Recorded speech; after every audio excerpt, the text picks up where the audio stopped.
डरावनी रातें YouTube channel पर आपका स्वागत है। भूत प्रेत पिशाच और शैतानों की रोमांचक कहानियाँ आपको इस चैनल पर सुनने को मिलती हैं। अगर आपको ऐसी ही वीडियोस देखना पसंद है तो हमारे इस चैनल को सब्सक्राइब करना ना भूलें। तो हेडफोन लगा लें, कमरे की लाइट्स ऑफ कर लें, क्योंकि ये वक्त हो रहा है डरने का।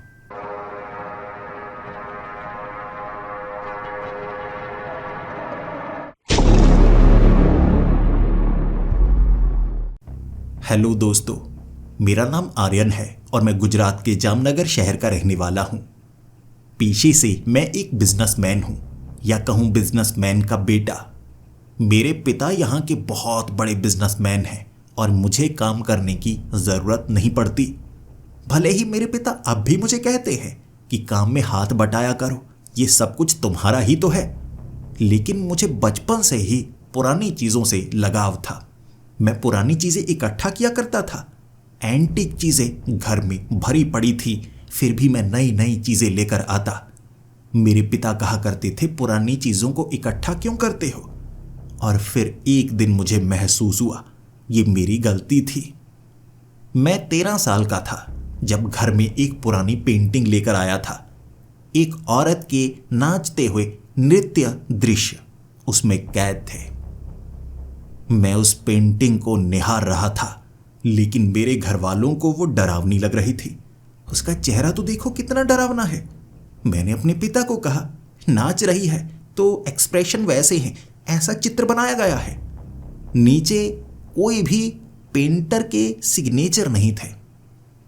उस पेंटिंग में से रात के वक्त आवाजें आ रही थी। घर वाले डर रहे और मैं बहुत उत्साहित हुआ था। पूरी रात उस पेंटिंग के आसपास रहा और मैंने महसूस किया वो लड़की हिल रही है। पेंटिंग के अंदर कोई चीज हिलती नहीं, लेकिन लड़की हिल रही थी। आवाजें आ रही, गुनगुनाने की आवाजें।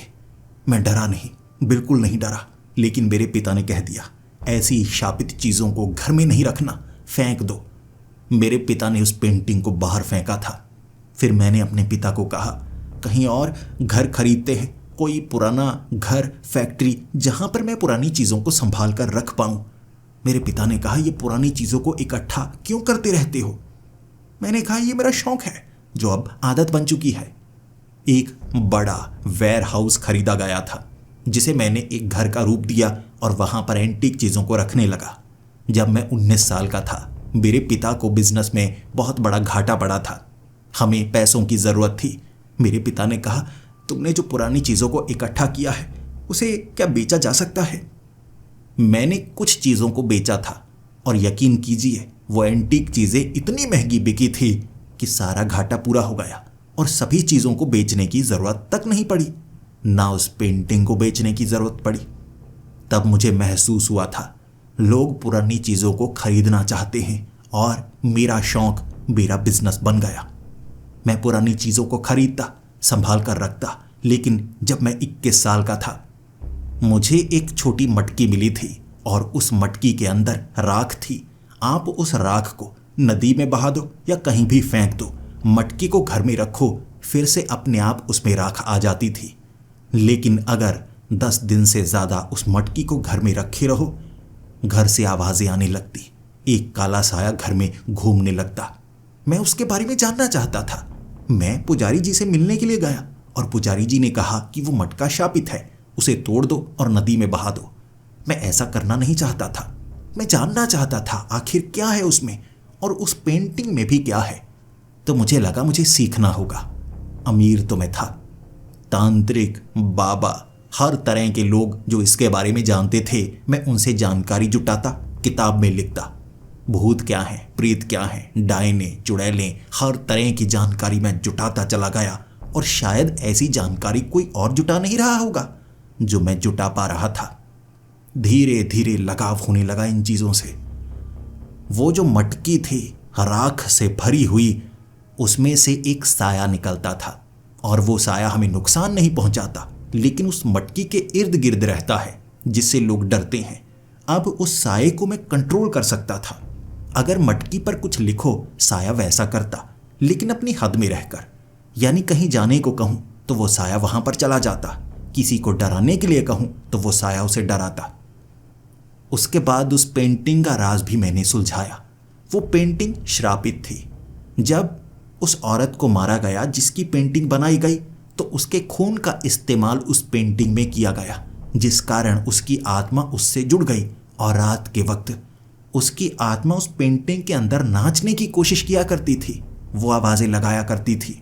मैंने उस औरत की प्रेत आत्मा से बात भी की थी। मैंने सारी जानकारी जुटा रखी थी, भूतों से कैसे बात करनी है, कितने भूत खतरनाक होते हैं, कितने नहीं होते, चुड़ैलें क्या कर सकती हैं, डायनें क्या होती हैं। भले ही कुछ ऐसी ताकतें थी जिनसे मैं मिल नहीं पाया था, लेकिन 30 साल की उम्र होते होते मैंने लगभग हर तरह की ताकत को महसूस कर लिया था। मुझे एक ऐसी कुल्हाड़ी मिली थी जो चुड़ैल के पेड़ को काट सकती थी। उस कुल्हाड़ी को जिस भी पेड़ पर मारो, अगर उससे खून निकलना शुरू हो जाए तो समझ लो उस पेड़ के ऊपर एक चुड़ैल का वास है। ऐसे मैंने एक चुड़ैल को एक पेड़ से आज़ाद किया था, भले ही उसमें मैं मरते मरते बचा था। आप भी सोचकर देखिए, कोई घर भूतिया है, कोई चीज़ शापित है, आप क्या करेंगे? घर को बेच देंगे, शापित चीज़ को खुद से दूर कर देंगे, फेंक देंगे। मैं उल्टा किया करता था। भूतिया घर में जाकर उस प्रेत आत्मा को समझने की कोशिश करता, शापित चीज़ को अपने उस घर में लेकर आता संभालने के लिए, जहां पर एक से बढ़कर एक ऐसी चीज़ें पड़ी हुई थी। मैं हर ताकत को समझना चाहता था, महसूस करना चाहता था, इस्तेमाल करना चाहता था। मैंने देश और विदेश में कई ऐसे पैरानॉर्मल रिसर्चर्स दोस्त बना लिए थे, उनके साथ मिलकर भी मैं काम करता। डायन के बारे में जानने के लिए मुझे एक विदेशी रिसर्चर से मदद मांगनी पड़ी। फ्लोरिडा जंगलों में एक ऐसी डायन रहती थी जो लोगों पर काला जादू करती, और वहाँ ज़्यादातर लोग सोए हुए ही पाए जाते। कई दिनों तक वो सोते ही रहते। मैं जब उनके साथ वहाँ पर गया था, पहली बार डायन को महसूस किया और पता लगा डायन इंसान ही होती हैं।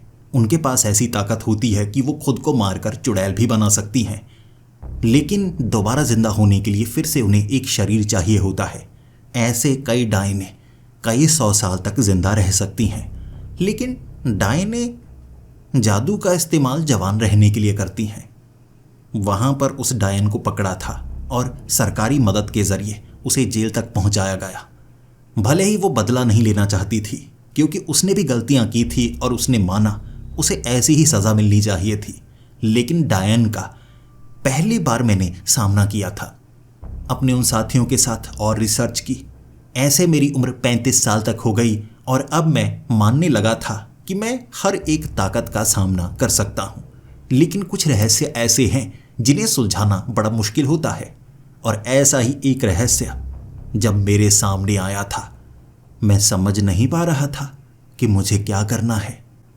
राजस्थान से मुझे किसी ने ये जानकारी दी थी कि वहाँ पर रेगिस्तानी इलाके के नीचे कुछ खंडहर पाए गए हैं, और ऐसी पुरानी जगह पर ऐसी चीज़ें मिलती हैं जो बड़ी काम की होती हैं, एंटीक चीज़ें। और ऐसी एंटीक चीज़ें मुझे हमेशा से चाहिए होती हैं। अगर सरकार को पता लगा, वो इस पर रिसर्च शुरू कर सकती हैं और उससे मुझे नुकसान होगा। तो वहाँ पर मैं पहुँच गया। अमीर था, इसीलिए आसपास की पूरी जगह को रातों रात खरीद सकता था। मैंने खरीदा, फिर उसके नीचे खुदाई शुरू कर दी। कुछ ऐसा मिलेगा जो काम का होगा, ये सोचकर 10 दिनों का इंतज़ार किया था। और नीचे वाले खंडहरों में एक ऐसा कमरा था जिसने सबको हैरान किया। एक बड़ा चौड़ा कमरा था, चारों तरफ से काले पत्थर से बंद। पहले तो काले पत्थर को तोड़ा गया, उसके नीचे से सफ़ेद संगमरमर निकली। अब सफ़ेद संगमरमर से भी उसे बंद किया गया था। सफ़ेद संगमरमर को तोड़ा गया तो बीच में काली मिट्टी को सुखाया गया था और आग में जलाकर छोटी छोटी ईंटों को बनाया गया। अजीब से रंग की वो ईंटें थीं। उन्हें हटाने के बाद बीच में गली हुई लकड़ी मिली, लेकिन ये लाल चंदन की लकड़ी थी। और तब मुझे लगने लगा था इसके बीच कुछ तो ऐसा है जो बड़े कमाल का होगा। आखिर ऐसी चीज़ को यहाँ बंद करने का क्या मतलब हो सकता है? या तो कोई प्राचीन शापित चीज होगी या इतनी कीमती होगी कि इतिहास बदल सकती है। उस लकड़ी को काटने के बाद, मिट्टी के हिस्सों को साफ करने के बाद अंदर से एक चमकदार सोने का बक्सा मिला था बेहद ही छोटा, लेकिन एक सोने के बक्से को इतनी सिक्योरिटी में छिपाया नहीं गया होगा। इसके बीच जो है वो सुरक्षित रखने की कोशिश की है। वो सुनहरी बक्से को वहां से निकाला गया। मैं किसी को भी उसे खोलने देना नहीं चाहता था।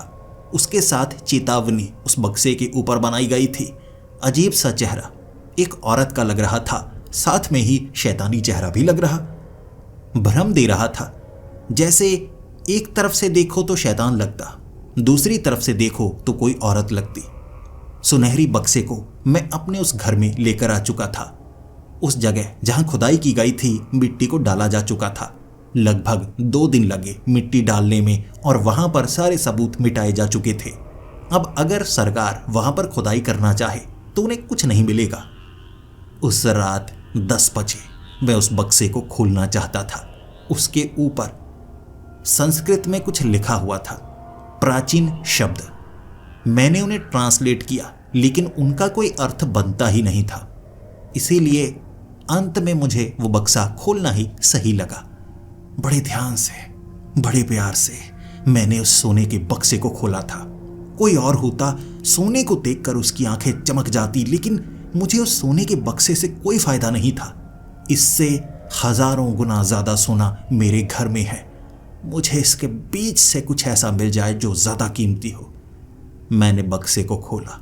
अंदर से लाल रंग का धुआं निकला, या कहें मिट्टी थी वो लाल लाल या लाल रंग का कुछ था जो उठा आसमान में, फिर जमीन की तरफ नीचे गया और मिट्टी में घुल मिल सा गया। देखने लगा मैं, ये क्या धुआं था या सिंदूर था? क्या था ये? अब बीच में भी नहीं है, बस यही था और कुछ नहीं है। मैंने अच्छे से उस बक्से को अंदर से देखा। सोने का बक्सा था, भारी था। मैंने उसे काटा, उसके अंदर कुछ नहीं था। सिंदूर को छिपाया गया था।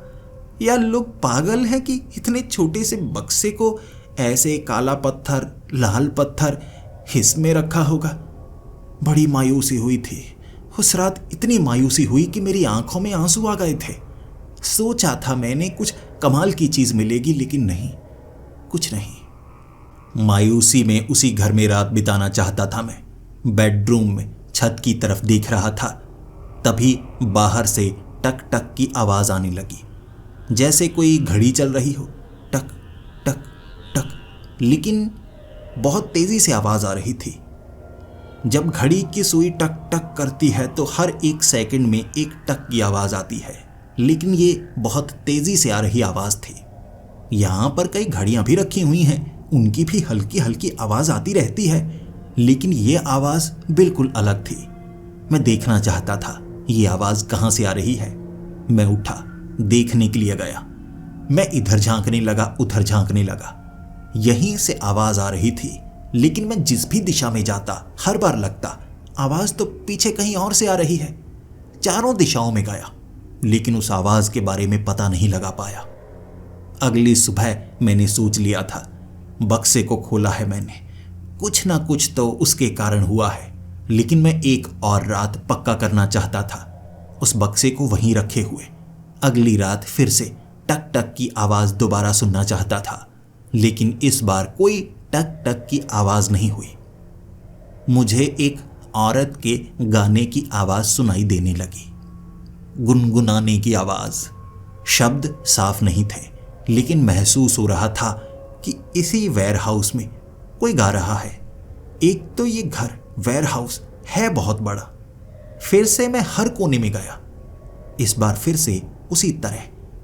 जब मैं दाईं तरफ जाता तो लगता आवाज बाईं तरफ से आ रही है, मैं बाईं तरफ जाता तो लगता आवाज दाईं तरफ से आ रही है। यहां कुछ भी ऐसा नहीं है जो इस तरह गुनगुनाने की आवाज निकाले।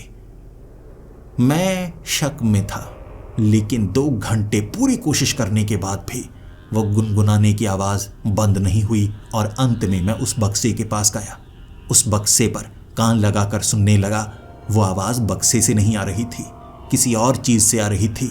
लेकिन मैं ढूंढ नहीं सकता था।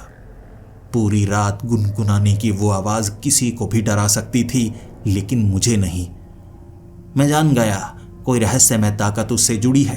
अब मुझे पता लगाना है वो क्या है। चुड़ैल, डायन, भूत, प्रेत, भटकती हुई आत्मा, जो भी है मुझे पता लगाना है। अगर उसे आज़ाद करना हुआ आज़ाद कर दूंगा। कोई काम की चीज़ हुई तो उसे इस्तेमाल में लेकर आऊँगा। अगर ये बक्सा शापित है तो इसे संभाल कर रखूँगा। हर रात इसी तरह गुनगुनाने की आवाज़ या टक टक की आवाज़ सच में किसी को भी डरा सकती है, और मुझे डरते हुए लोगों के चेहरे देखना बहुत ज़्यादा पसंद है। अगले दिन मैंने अपने एक साथी को बुलाया और उसे कहा, यार इस बक्से पर टेस्ट करने हैं। रात के वक्त इस बक्से से ना औरत की आवाज़ें आती हैं। पहले तो ये पता करना है कि इसमें सच में कोई ताकत है या नहीं। इसमें मेरी मदद करेगा ना तू? मेरे दोस्त ने हामी भर दी थी। हम इकट्ठे कई बार काम किया करते थे। वो भी जैसे मैं काम करता वैसे वो करता। उसे भी पुरानी चीज़ें पसंद थी, लेकिन थोड़ा डरपोक था। अपने पास नहीं रखता था, मेरे पास रखता था, लेकिन जानकारी जुटाना उसे पसंद था। हमने उस खास लिक्विड को लिया जो किसी भी तरह की तरंगों को खुद में सोख सकता है। उस बक्से को अगर उस पानी में हम डालेंगे, अगर वो शापित है तो पानी काला हो जाएगा, क्योंकि उससे ऐसी तरंगें निकलेंगी जो आप पर हावी होने की कोशिश करेंगी, नकारात्मक तरंगें। बक्से को पानी में डाला गया। 3 घंटे हमने इंतज़ार किया। वोल्टेज को सही रखा था। जब बक्से को बाहर निकाला, पानी पूरी तरह से काला था। इससे ये साबित हो गया ये बक्सा सिर्फ सोने का नहीं बना हुआ, इससे तरंगें निकल रही हैं। किसी न किसी तरह की काली ताकत इससे जुड़ी हुई है। जो आवाज़ें मैं रात को सुन रहा था वो इसी से आ रही हैं। ये तो पक्का हो गया। अब मैं इस बक्से को लेकर किसी ऐसी जगह पर जाना चाहता था जहां और कोई एंटीक चीज़ ना पड़ी हुई हो, क्योंकि वेयरहाउस में तो एक से बढ़कर एक एंटीक चीज़ है, शापित चीज़ है, और कई भूतों को तो बोतलों में बंद करके रखा हुआ है। मैं नहीं चाहता कि मैं गलती से किसी और पर इल्ज़ाम लगाऊं। एक फार्म हाउस। 3 घंटे की ड्राइव करने के बाद जब मैं वहां पर पहुंचा था, मैं अकेला था और कोई नहीं, और मैं इस बक्से के साथ पूरी की पूरी रात बिताना चाहता था। डरता मैं किसी से नहीं था। मेरे पास हर तरह के गैजेट्स हैं ऐसी ताकतों पर काबू पाने के लिए। डर किस चीज़ का? रात को उस बक्से को टेबल पर रखा हुआ था। औरत के गुनगुनाने की वो आवाज़ मैं सुनना चाहता था, जानना चाहता था, उससे बात करना चाहता था। इसीलिए मैंने उस गैजेट को उससे कनेक्ट किया। एक तरफ लगा दिया स्पीकर, माइक आगे की तरफ रखा। अब किसी भी तरह के सिग्नल उसमें रिकॉर्ड होंगे। मैं सवाल पूछूंगा, देखते हैं मुझे जवाब मिलते हैं या नहीं। मैंने पहला सवाल पूछा, तुम कौन हो? क्या तुम अपने बारे में बता सकती हो? स्पीकर पर कोई आवाज़ नहीं आई, यानी किसी ने जवाब नहीं दिया। तो मुझे अलग तरीका अपनाना होगा और सवाल पूछता हूँ। मैंने कई सवाल पूछे, जानने की पूरी कोशिश की, लेकिन मुझे कोई जवाब नहीं मिला। अगर कोई आत्मा जो कि किसी चीज़ के साथ जुड़ी है किसी शाप के कारण, वो बात करना ज़रूर पसंद करती है, या तो धमकाती है या इशारा देती है। यहाँ पर किसी तरह की कोई आवाज़ नहीं आई, लेकिन छत से पानी की बूंदें टपकने लगी और वो पानी की बूंदें उस बक्से के ऊपर गिर रही थीं, जिस कारण माइक में भी थोड़ा सा पानी चला गया। माइक मुझे दूर करना पड़ा। छत को देख रहा था कि पानी कहाँ पर आ गया। लगता है टंकी लीक कर रही होगी। छत पर जाकर मैंने देखा, ऊपर तो पानी था ही नहीं, तो नीचे पानी टपक कहाँ से रहा था? जब मैं नीचे जाकर देखने लगा, वो बक्सा खुला था।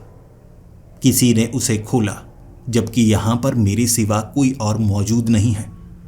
ये साधारण प्रेतात्मा नहीं लगती, क्योंकि जो प्रेतात्माएं होती हैं किसी चीज़ को हिलाती नहीं, और ख़ास तौर पर उस चीज़ को जिससे वो जुड़ी हुई हो। ये कोई और ताकत लगती है। हो सकता है ये एक भूत हो। वो बक्सा पानी से भरा हुआ था। छत से पानी टपके जा रहा। मैंने उस बक्से को बेडरूम में रखा। थोड़ी देर बाद छत से पानी टपकना शुरू हो गया जबकि पहले जहां से पानी टपक रहा था वहां से टपकना बंद हो चुका था। ये इसके कारण हो रहा है। मुझे सिर्फ इस बक्से से नहीं डरना है, जैसे हालात पैदा हो रहे हैं उससे भी डर लग रहा था। किसी औरत की कोई आवाज मुझे सुनाई नहीं दे रही थी, ना वो टक टक की आवाज जो पहली रात सुनाई दी थी। हर बार कुछ अलग हो रहा है। 3 रातों में 3 अलग तरह की चीजें हुई, 3 अलग तरह की घटनाएं हुई। मैं स्तब्ध था, जवाब चाहता था। बात करने की कोशिश की मैंने ओइजा बोर्ड के द्वारा। ओइजा बोर्ड, मैंने उस पर अपनी उंगली रखी थी। एक तरफ मोमबत्तियां जलाई हुई थीं। फिर मैंने आंखें बंद करके सवाल पूछा, कौन हो तुम? क्या तुम मुझसे बात करना चाहती हो? ओइजा बोर्ड हिला नहीं। कई बार मैंने सवाल पूछा लेकिन जवाब नहीं मिल रहा था। जैसे ही मैंने उंगली हटाई, ओइजा बोर्ड से धुआं निकलने लगा। कुछ देर बाद इतना धुआं निकला कि उसे आग लग गई। ऊपर से पानी की बूंदें टपकने लगी, नीचे से आग निकल रही थी, जिस कारण पानी की बूंदें भाप में बदलने लगी। यह ऐसा दृश्य था जो मैंने कभी नहीं देखा। बात करने की कोशिश कर रहा हूं तो सामने से जवाब नहीं मिल रहा। गुनगुनाने की आवाजें दोबारा नहीं आई। अब मुझे इससे बात ना करना सही लग रहा था। तो उस रात उस बक्से को मैंने बाहर रखा, बंद करके, और वो रात बेडरूम में बिताई। टप टप की आवाज आ रही थी। ये घड़ी की सुई जैसी टक टक की आवाज नहीं, बल्कि पानी की बूंदों की टप टप की आवाज थी, जो पूरी रात आती रही और मुझे अच्छे से सोने नहीं दिया। पहली बार मैं इतना ज्यादा डर गया था कि कुछ समझ में नहीं आ रहा। जैसे ही सुबह उठा, टेबल पर देखा मैंने, वो बक्सा पानी से भरा हुआ था, खुला था, जबकि मैंने बंद करके रखा था। पानी की बूंदें ऊपर से टपकी, वो बक्सा भर गया और मैंने पानी को निकाला ही नहीं, बक्से को ऐसे ही बंद किया। अब मैं किसी ऐसे के पास जाना चाहता था जो मुझे इसके बारे में कुछ बता सके। प्रोफेसर, मेरे कॉलेज के प्रोफेसर, जिनके शौक बिल्कुल मेरे जैसे हैं, लेकिन मैं कभी कभी उनसे बात करना पसंद करता हूँ। वो ज़्यादा धार्मिक हैं, ऐसी चीज़ों से दूर रहने की नसीहत देते हैं, लेकिन इस पर रिसर्च भी करते हैं, सिर्फ जानकारी के लिए, जैसा मैं हूँ। एक बार उनसे बात करता हूँ, शायद वो समझ पाएं, क्योंकि मैंने अपने दोस्त से बात की है, वो डरपोक है। वो तो कह रहा है फेंक दे इसे, इससे पहले तेरे साथ कुछ बुरा हो जाए। मैं इस बक्से को लेकर प्रोफेसर के पास गया था। उनके घर में ही इस बक्से को लेकर चला गया और ये बक्सा पानी से भरा हुआ था, तो थोड़ी थोड़ी पानी की बूंदें उनके फर्श पर पड़ी और वो मुझे डांटने लगे। तुमने फ़ोन पर बताया था कि ये बड़ी खतरनाक चीज़ है, अब इस बक्से को मेरे घर में लेकर आए हो और इसमें जो भरा है वो यहाँ पर छिड़काए जा रहे हो। तुम चाहते क्या हो? तुम्हारे साथ कुछ बुरा हो, साथ में मेरे साथ भी बुरा हो? पहले तो इस चीज़ को समझना होगा। तुम कह रहे हो कि 3 रातों से तुमने अलग अलग चीज़ों को महसूस किया है और तुम खुद समझ नहीं पाए हो। क्या पता ये शाप हम पर असर कर जाए। रात के वक्त प्रोफेसर उस बक्से को अच्छे से जांचना चाहते थे, महसूस करना चाहते थे, क्या सच में इसमें कोई ऐसी ताकत है जिससे छत से पानी टपकने लगता है, आवाज़ें निकलने लगती हैं। और उस रात हमने मंत्रों का जाप किया था। सफ़ेद कागज़ के ऊपर उस बक्से को रखा ताकि उसके प्रिंट्स उसके ऊपर आ सके। कैसी ताकत है, उसकी एक छवि सफ़ेद कागज़ पर बनती है। प्रोफेसर ने कहा, ये मेरा तरीका है, इससे मैं जान पाता हूँ कि कितनी तगड़ी ताकत है या कमज़ोर ताकत है। पहले तो ये पता करना होगा कि इसमें ताकत कितनी है, फिर समझेंगे भूत प्रेत क्या चीज़ है ये। सफ़ेद कागज़ के ऊपर उस बक्से को रखा हुआ था जो पानी से भरा था। उसके अंदर से भाप उठने लगी रात के 10 बजे। भाप के ज़रिए बार बार बक्सा खुलता और टक टक की आवाज़ करने लगता। मुझे प्रोफेसर ने पूछा, क्या ये वैसी आवाज़ है जैसी पहली रात आई थी? मैंने कहा, नहीं, ये तो बड़ी रैंडम सी आवाज़ है, कभी तेज़ आती है कभी धीमी। उस वक्त तो जैसे घड़ी की सुई की तरह आ रही थी, लेकिन ज़्यादा तेज़। भाप बनकर पूरा पानी उड़ चुका था, लेकिन बक्से के अंदर कुछ भी ऐसा नहीं था जो गर्मी पैदा कर सके। कागज के ऊपर एक प्रिंट बना था, एक औरत का चित्र, लेकिन सिर्फ आउटलाइनिंग थी। इतना पता चल रहा कि ये कोई औरत है। फिर प्रोफेसर ने कहा, यानी जो तुमने आवाज़ सुनी वो किसी औरत की थी, ये जो प्रिंट बना है ये भी किसी औरत का है। इस शाप से कोई औरत जुड़ी है। अब देखते हैं वो चुड़ैल है, डायन है, कोई भटकती आत्मा है या कुछ और है। वो जानने के लिए हमें एक और अलग टेस्ट करना होगा। हमने उस बक्से को छूने की कोशिश की, लेकिन वो बक्सा इतना ज़्यादा गर्म था, हम दोनों के हाथ जलने लगे थे। उसे अपने हाथों से हम उठा नहीं सकते थे। ना सोना पिघल रहा था। कमाल की चीज़ थी जिसने हम दोनों को आश्चर्यचकित कर दिया था। वो बक्सा जितना ज़्यादा गर्म होता जाता, हमें उतनी ठंड लग रही थी। वो बक्सा सुनहरी था, लाल लाल सा होने लगा गर्मी के कारण, लेकिन सोना पिघल नहीं रहा था, जबकि वो असली सोना था। लेकिन उससे कमरा गर्म होना चाहिए ना। कमरा इतना ठंडा हो गया जैसे यहाँ पर एसी लगाया गया हो। मुझे भी ठंडक लग रही थी, प्रोफेसर को भी ठंडक लग रही। हमें मोटे कपड़े पहनने पड़े, और जब हम कमरे में थे चीज़ें जमी हुई महसूस होने लगी थी। भाप दीवारों के ऊपर, आसपास टेबल के ऊपर, महसूस हो रही आईने के ऊपर। मैं देखता रह गया। धीरे धीरे कमरे में बर्फ जमने लगी थी। पानी का रखा हुआ ग्लास पूरी तरह से जम चुका था, और प्रोफेसर ने कहा, ये साधारण ताकत तो लगती नहीं। जैसे उस कागज़ के ऊपर औरत का चित्र आ गया, लेकिन वहाँ पर प्रिंट अलग तरह के आने चाहिए थे, जिससे पता लग पाए कि कितनी ताकतवर वो है जो ये चीज़ है। लेकिन उसने सिर्फ ये दिखाया कि वो एक औरत है। अब उसने अपनी ताकत दिखाई है कि वो हालात बदल सकती है, मौसम बदल सकती है, तापमान बदल सकती है। हमें इस कमरे से बाहर जाना चाहिए। हमें इस कमरे में रुकना नहीं चाहिए। पूरी रात इस कमरे में हम बिता नहीं सकते। शरीर ठिठुर रहा है। कमरे से बाहर निकलते ही तापमान पूरी तरह से सही था, और उस कमरे में जाने की हिम्मत उस रात हमने नहीं की। लेकिन प्रोफेसर ने कहा, मैं अपने कुछ साथियों को बुलाऊंगा जो इसमें प्रोफेशनल है। मैं कई लोगों के साथ काम कर रहा हूँ जिनमें तांत्रिक भी हैं। हमें कुछ तांत्रिकों को बुलाना होगा और समझना होगा ये क्या चीज़ है। हमने भले ही जितना भी अध्ययन किया हो, लेकिन कुछ चीज़ें ऐसी हैं जो हमें नहीं पता। इसीलिए अगली रात हमने 2 तांत्रिकों को बुलाया। वो कमरा ठीक हो चुका था, और दिन के वक्त धीरे धीरे वो कमरा गर्म होने लगा और वो बक्सा ठंडा होने लगा। रात होते होते सब कुछ सामान्य था, लेकिन अंधेरा होने के बाद फिर से हालात बदलने लगे थे। उस बक्से के करीब जाते ही दिल की धड़कन तेज हो रही। महसूस हुआ जैसे उसमें कोई ताकत हो, लेकिन समझ में तो आए, समझ में नहीं आ रही थी। 2 तांत्रिक जिन्होंने आसपास 2 आग जलाई थी, उस घर के अंदर आग जलाए हुए बैठे थे। वो मंत्र पढ़ रहे, विभूति उसके बीच अर्पित कर रहे।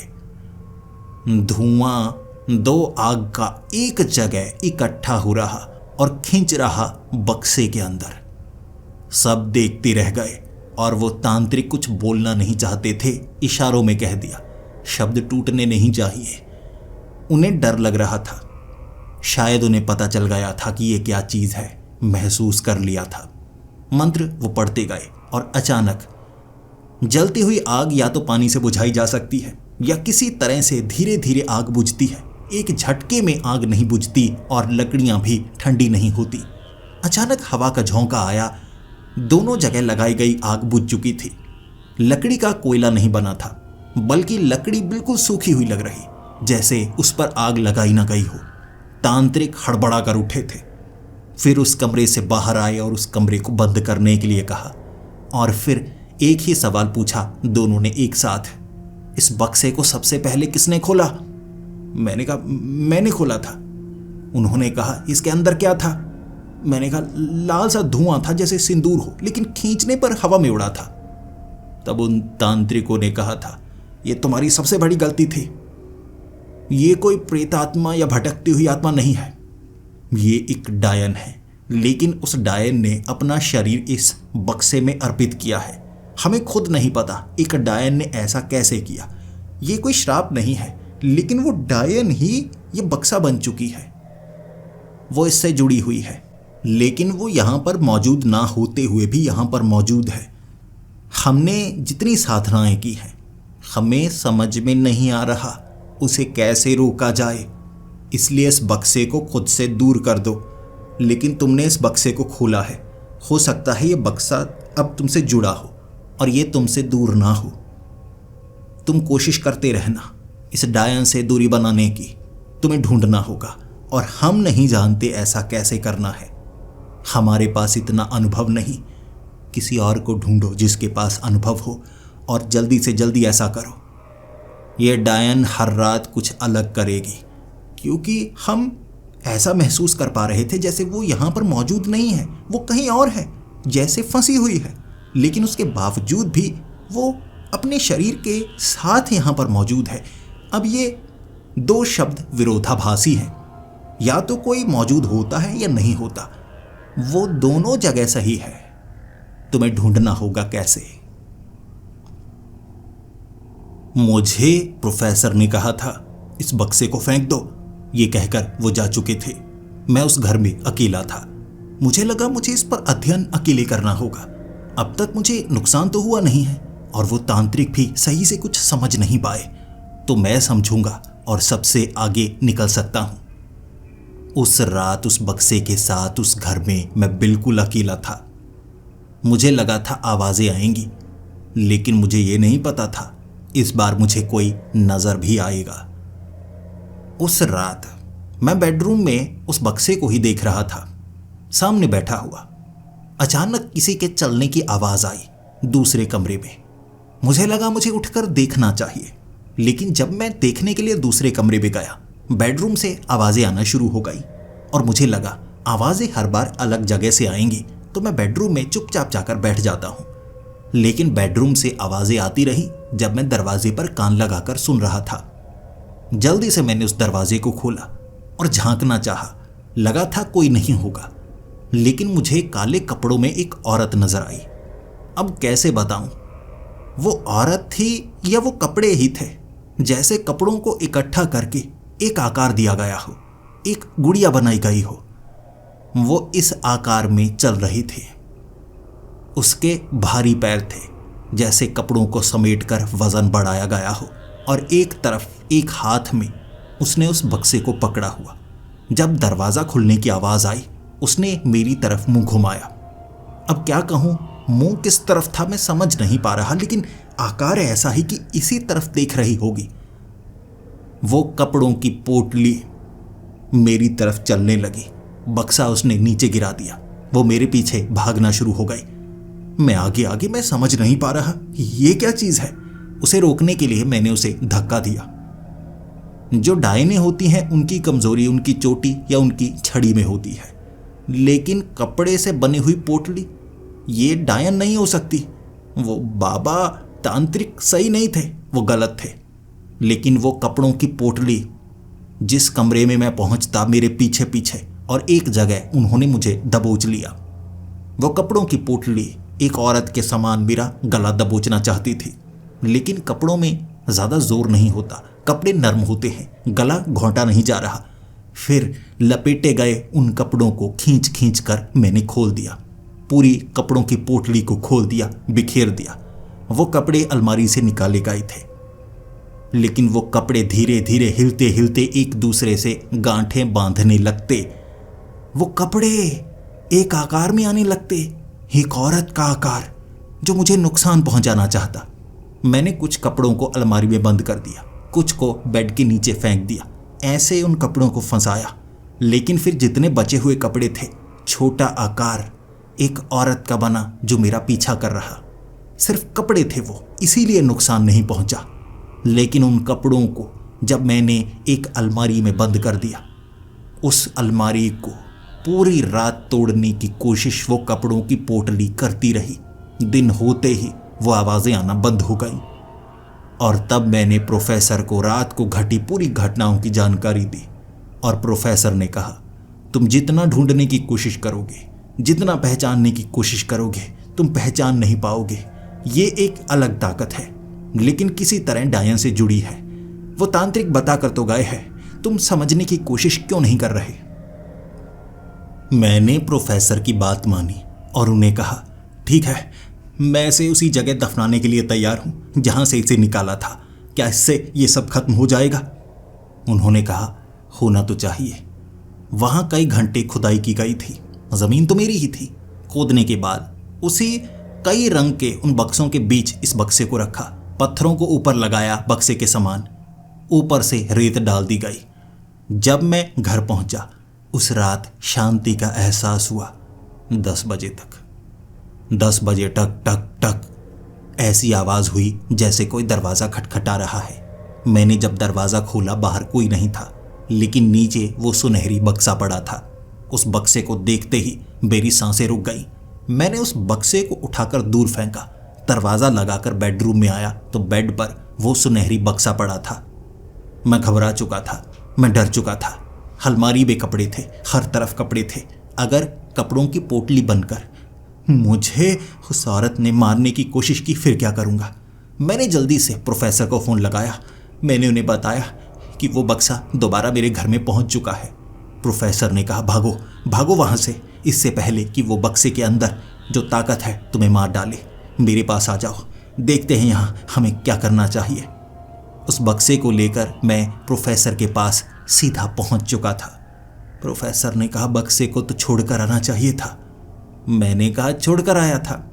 दरवाज़ा बंद किया था, रास्ते पर भागा जा रहा।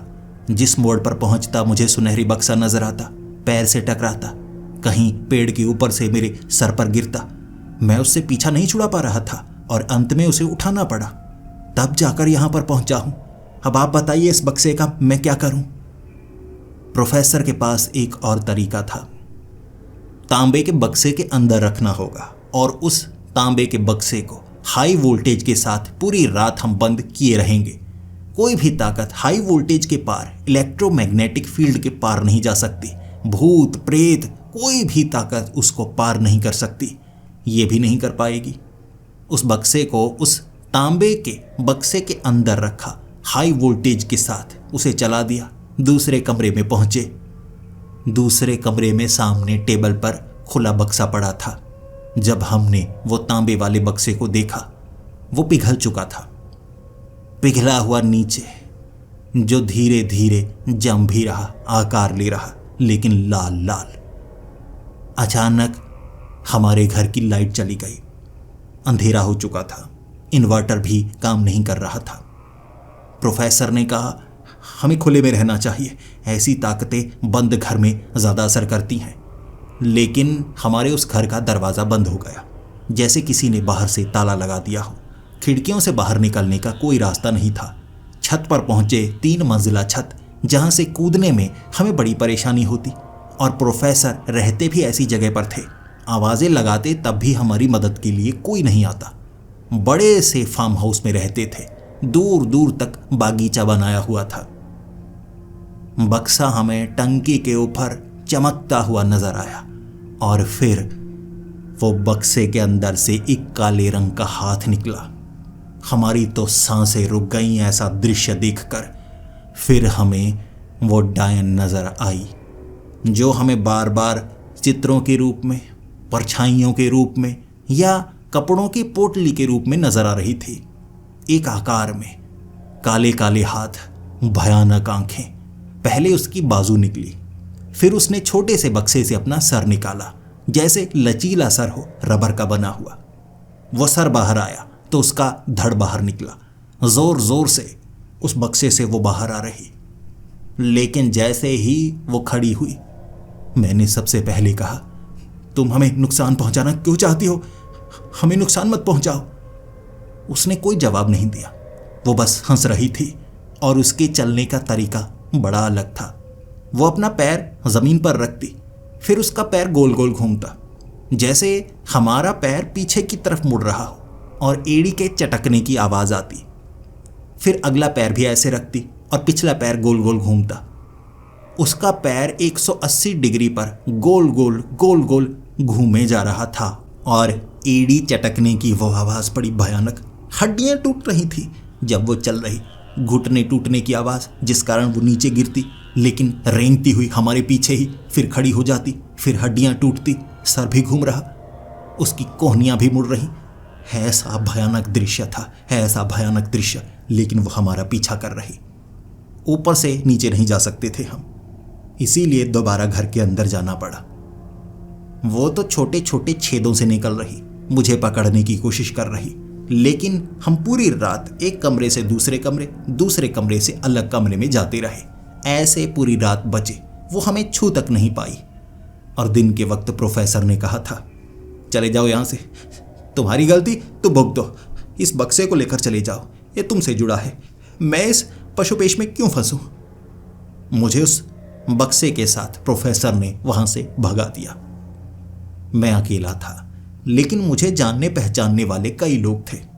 विदेश में भी मददगार लोग तो थे, लेकिन वहां तक पहुंचने के लिए सफ़र लंबा तय करना पड़ता, और मैं नहीं चाहता था हवाई जहाज में इस बक्से के साथ मैं बैठूं और मेरे साथ कुछ ऐसा हो जाए जिसकी मैंने कामना तक न की हो। मैंने फ़ोन पर अपने उन साथियों से बात की और हर किसी का यही कहना था, काली ताकतें हम पर हावी होने की कोशिश करती हैं, हमें उन्हें खुद पर हावी नहीं होने देना है। उनका कोई ना कोई राज होता है, कोई ना कोई कमज़ोरी होती है, हमें उनकी कमज़ोरी पर वार करना पड़ता है।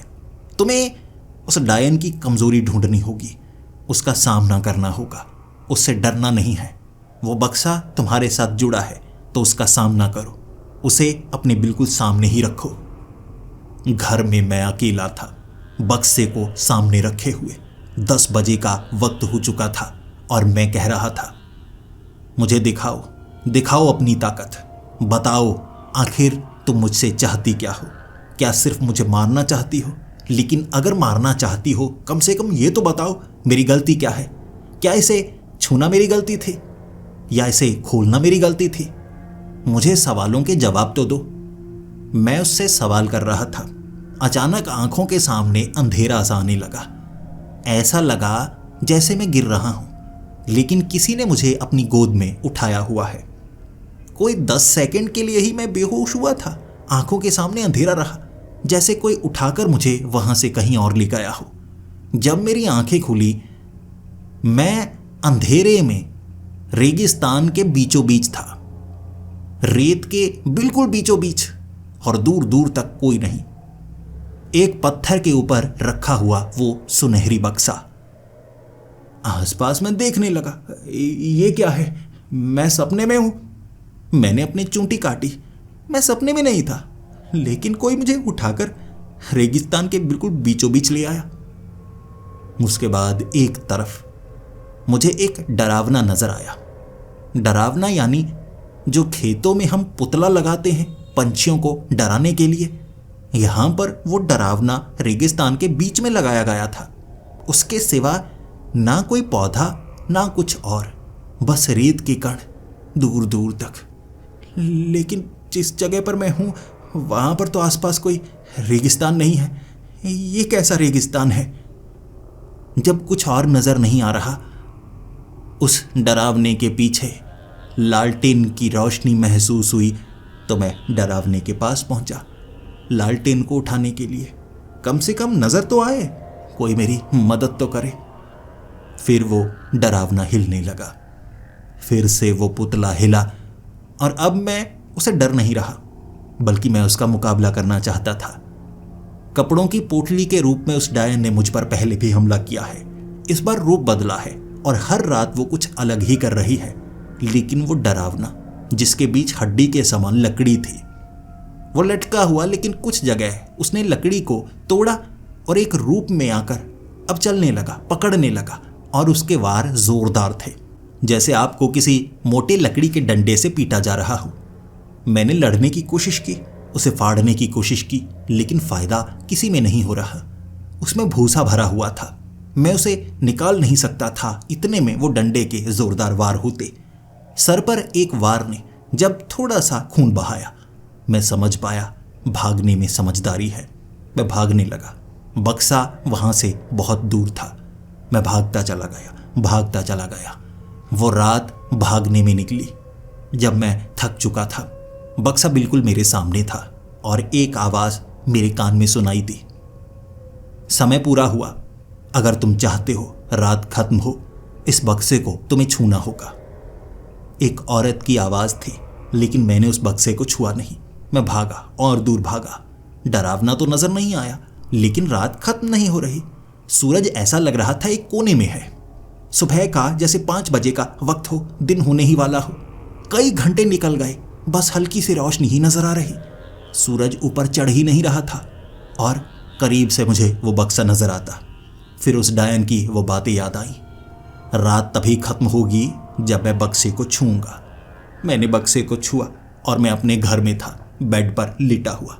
जैसे सपने से उठा, बक्सा बिल्कुल मेरे सामने उस टेबल पर रखा हुआ। रोने लगा था मैं। रात में जो हुआ वो सपने में नहीं हुआ था, वो असलियत में हुआ था। मैंने सहा था वो, लेकिन कैसे जादू से मैं दोबारा यहां पर आ गया। मुझे यहां से निकलना होगा, मुझे यहां से निकलना होगा। सुबह सुबह मैं किसी से मदद चाहता था, लेकिन मेरे साथियों ने कह दिया ऐसा कुछ उन्होंने भी पहले कभी महसूस नहीं किया। उसे रोकने के लिए धार्मिक अनुष्ठान करना होगा। उस दिन धार्मिक अनुष्ठान किया, हर तरह के धार्मिक अनुष्ठान एक साथ करवाए ताकि उसका खात्मा हो। उस सोने के बक्से को देखकर हर किसी को लालच आ रही थी, लेकिन उस रात उस बक्से ने फिर से नया खेल खेला। मैं किसी रेगिस्तान में नहीं, बल्कि मैं एक जंगल में था। मेरे हाथ में एक लालटेन थी और उस अंधेरे में रास्ता ढूंढना था। वहां मेरा पीछा कर रहे थे छोटे छोटे जानवर, चूहे के समान, लेकिन उनके दांत बड़े थे जो मुझे काट रहे थे। मेरी एड़ी को काटते, मेरी टांगों को काटते, मुझे जख्म देते, और पूरी रात ऐसा हुआ। मैं जंगल में भटकता गया। बड़ी मुश्किल से रात गुजरी और फिर से आवाज, रात खत्म हुई, बक्से को छुओगे तो रात पूरी खत्म होगी और तुम इससे आज़ाद हो जाओगे। मुझे लगा पूरी आज़ादी। मैं बेडरूम में था, बक्सा मेरे सामने। मैंने उसे फेंका, दफनाया, लेकिन दिन भर वो बक्से को दूर फेंकने के बाद रात को उस टेबल पर बक्सा दोबारा आ गया। फिर से एक नई रात की भयानक शुरुआत होने वाली थी। मदद कोई नहीं कर सकता था, तो मैंने रात की फ्लाइट बुक की। मैं विदेश जाना चाहता था, लेकिन उस बक्से ने नया खेल खेला था। रात के वक्त तक मैं फ्लाइट में बैठा ही था। अचानक आंखों के सामने अंधेरा आया और मैं मिट्टी पर गिरा हुआ था, जबकि एयरपोर्ट में ऐसी जमीन थी ही नहीं। आसपास देखा तो कुछ पेड़ लगे हुए थे। मैं एक गांव के पास में मिट्टी पर गिरा हुआ और एक आदमी ने मुझे उठाया। मैं उसे क्या बताता। मैंने कहा, मैं यहाँ कैसे आ गया, मुझे कौन लेकर आया। मुझे लगा था उस रात मैं किसी अलग जगह पर पहुंच गया हूं, लेकिन जैसे ही वो रात खत्म होगी मैं वापस अपने घर पहुंच जाऊंगा या फ्लाइट में पहुंच जाऊंगा। लेकिन मैं जिस गांव में था, उस आदमी ने जो समय बताया, जो तारीख बताई, 100 साल पीछे था। वो गांव 100 साल पीछे था। यानी ये भयानक सपने हैं, असलियत नहीं हो सकती। मैं समय में पीछे जा ही नहीं सकता। उस रात उस गांव में मुझे एक घर में पनाह दी गई और बताया गया रात को यहाँ पर एक चुड़ैल का असर होता है और वो चुड़ैल लोगों को नुकसान पहुंचाती है। जो भी रात को सोता है उस पर ऐसा होता है। अमावस की रात लोगों ने घरों के अंदर दिए जलाए होते हैं। मैं थका हुआ था, लेकिन अचानक जब मेरी आंख लगी, क्योंकि कुछ नहीं हो रहा था, मैं तो 12 बजे तक चुपचाप बैठा। जब आंख लगी, फिर मेरी आंख खुली तो उस घर की छत उड़ी हुई थी। एक 10 फुट की चुड़ैल जो मुझे मार डालना चाहती थी, उसने नोचा मुझे।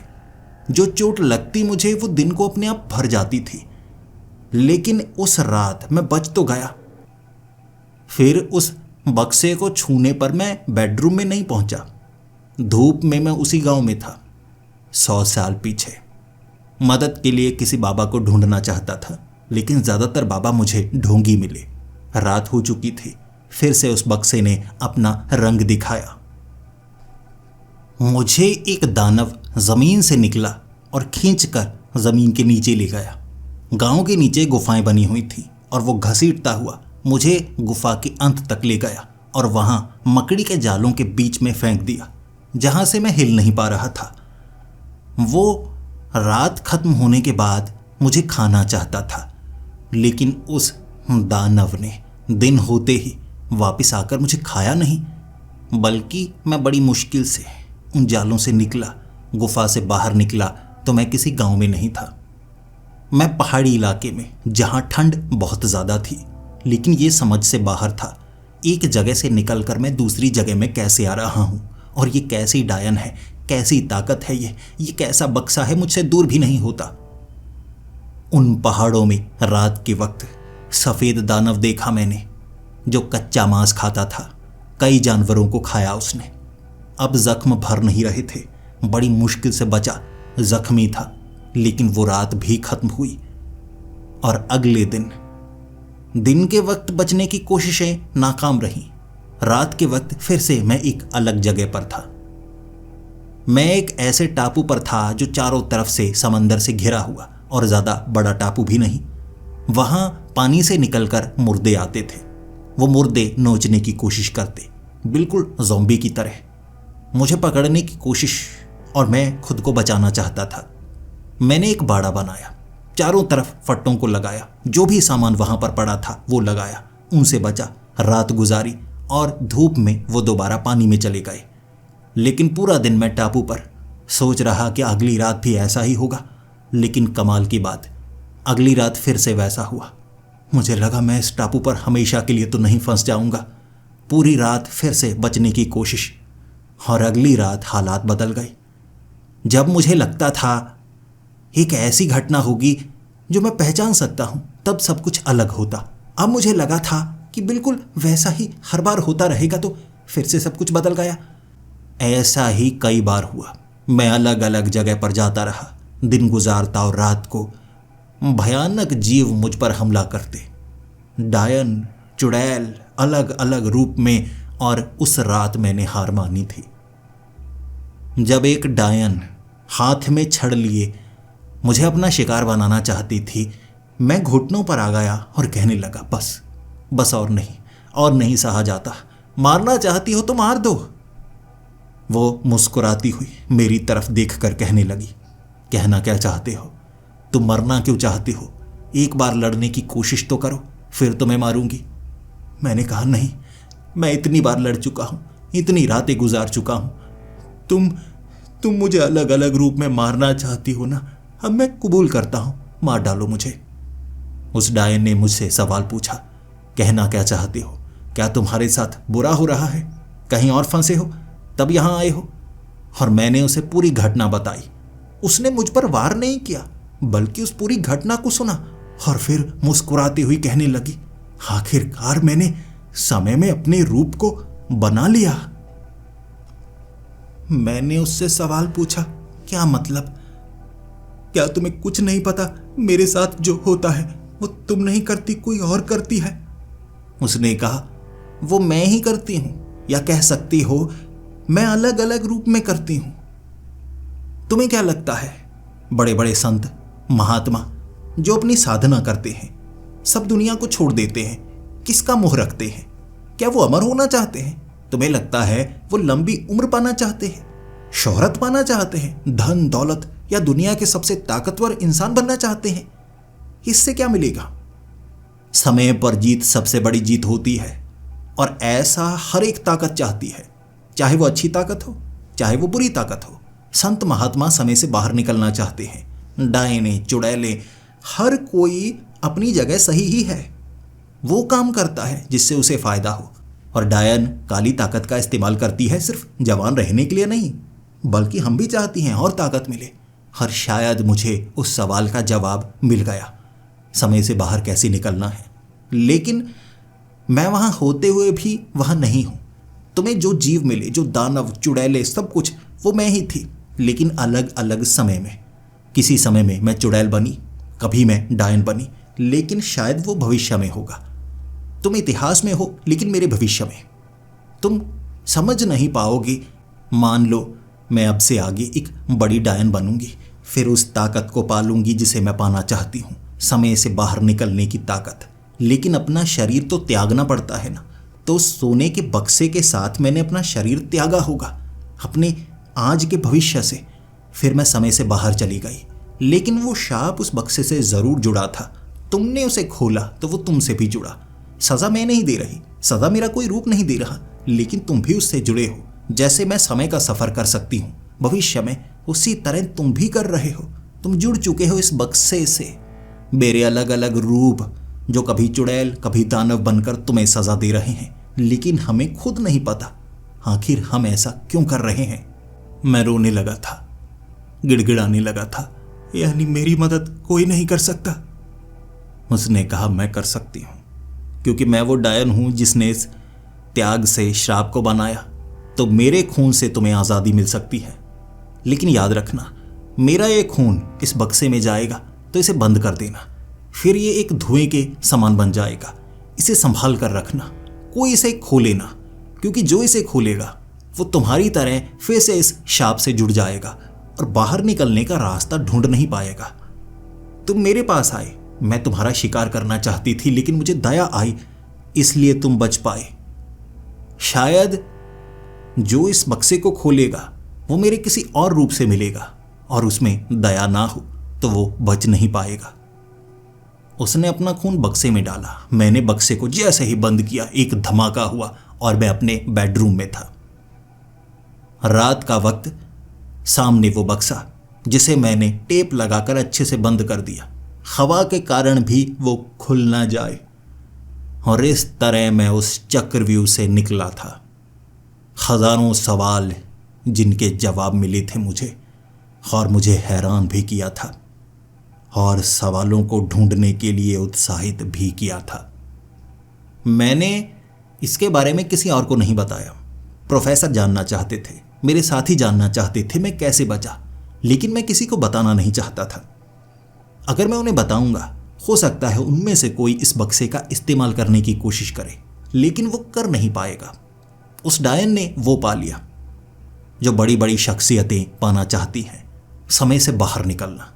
लेकिन उसके त्याग के कारण ये शाप बना, और कोई भी उस शाप के कारण उस चीज को महसूस कर सकता था। एक डायन के करोड़ों रूप, समय के अलग अलग हिस्से में वो अलग अलग चीजें बनेगी, अलग अलग जीव बनेगी। उसे खुद पता नहीं होगा कि जो इस शाप से जुड़कर उसके सामने आ रहा है वो उसके कारण आया है, लेकिन अलग अलग समय में भटक रही होगी समय से बाहर। लेकिन मैंने इस शाप का अंत किया अपने लिए, और उस बक्से को एक खुफिया जगह पर दोबारा दफना दिया। आगे आने वाले हजारों सालों तक तो कोई उसे ढूंढ नहीं पाएगा, लेकिन हो सकता है फिर से कोई अनजान उस बक्से को ढूंढने की कोशिश करे, और इस बार उसके साथ मुझसे भी ज्यादा भयानक हो, या हो सकता है वो उस सवाल का जवाब ढूंढ पाए जिसका जवाब उस डायन ने ढूंढ लिया है। आप अपने विचार जरूर बताइएगा। आपको क्या लगता है, ये एक झूठी कहानी है? कभी कभी सच पर पर्दा डालना पड़ता है और दिखाना पड़ता है कि वो एक झूठ है, ताकि कोई उस सच का फायदा ना उठा सके।